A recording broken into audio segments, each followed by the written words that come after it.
Box score: Toronto, Victor Vazquez, Sebastian Giovinco and Chapman all scored to lead Toronto FC to a 3-0 victory against the Union on Friday night.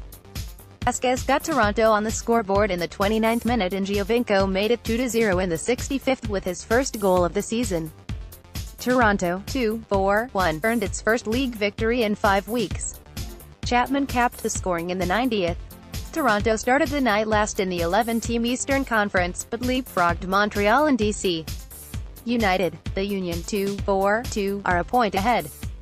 Toronto was missing several regulars as forward Josie Altidore, hamstring, and defenders Drew Moore, quad, Justin Morrow, calf, Chris Mavinga, hamstring, Eric Zavaleta, quad, and Nick Hagland, hamstring, all sat out. Coach Greg Vanney used a 4-1-4-1 formation with captain Michael Bradley anchoring a back line that included Gregory Van Der Weel, Oro and Ashton Morgan. The Union went with a 4-2-3-1 setup. Howling winds were a factor on a chilly, clear evening at the Lakefront Stadium. Giovinco tested Andre Blake in the early going with a shot from distance that forced the Union goalkeeper to fully extend for the save. Toronto goalkeeper Alex Bono showed his form moments later. He displayed quick reflexes to get a piece of the ball on a header by Union captain Alejandro Bedoya. The ball hit the bar and was cleared.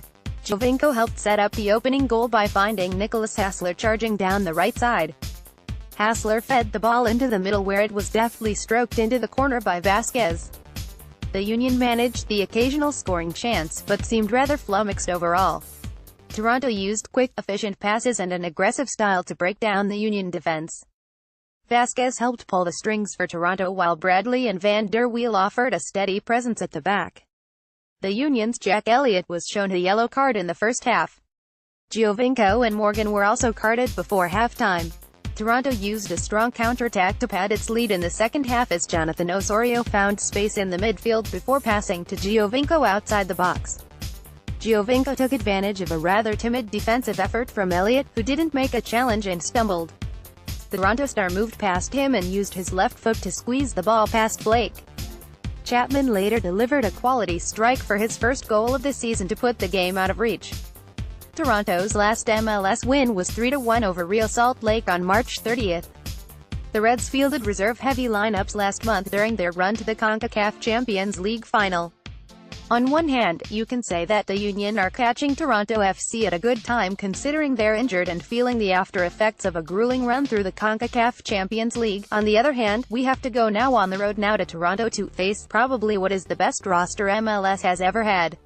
Union head coach Jim Curtin said, "Oh, they have some injuries, we recognize that," Curtin said leading up to Friday night's game versus Toronto FC at BMO Field. "But it is a deep team that is very well coached by Greg Vanney and just did some pretty amazing things in the Championship League and is hungry for points."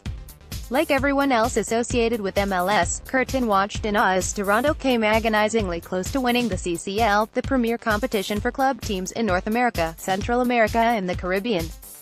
Led by Michael Bradley, Sebastian Giovinco and Josie Altidore, three of the best players ever to play in MLS, TFC knocked off two Mexican powerhouses before losing to a third, Chivas Guadalajara, in the final, on penalty kicks, last week. Had they won, they would have been the first MLS team to prevail in the competition and advance to the FIFA Club World Cup. "You can tell they're the elite club in our league," Curtin said. "They're the champions of our league. They probably had the best performance I've ever seen an MLS team have in CONCACAF. Full credit to them, but we hope they have a letdown this weekend." A letdown is certainly possible, considering the stakes of a regular season MLS game are much smaller than a major tournament final. Plus, the defending MLS Cup champs are dealing with some injuries from their tourney run, including one to Altidore, hamstring, as well as a slew of defenders. In their first MLS game since the CCL ended, Bradley, a natural midfielder, was forced to play center-back in Toronto's 2-2 home draw with the Chicago Fire last weekend. "Michael's career speaks for itself," Curtin said. "He's a top player in our league, a guy that has the ability to run and control the tempo of the game. We are prepared for him at center-back, we are prepared for him as the number 6. Union captain Alejandro Bedoya, a longtime teammate of Bradley's on the U.S. national team, may play a role in slowing down the Toronto captain. Bedoya, who's scored 2 goals in Toronto, including one in the 2016 playoffs, will also be asked to help the Union maintain possession as well as they did in last week's 3-2 win over D.C. United as they attempt to open a 3-game road swing with a huge upset. When you look it up, we are one of the better possession teams in the league, and toward the top in chances created, Curtin said. If you play the percentages over the course of the year, we know that some of those chances with start to go in the net. Chester, Pa. Aggressively pressing the right side of the box Saturday, Ilsinho beat his man to the inside. With a quick jab at the ball, his attempted pass rocketed off defender Frederick Brilant's right leg and in. It tied the match at 1 with D.C. United at Talon Energy Stadium. More importantly, it let the Union exhale and eventually claim the 3-2 win Saturday. See observations. We've been struggling to put the ball in the net, Union midfielder Haris Medunjanin said.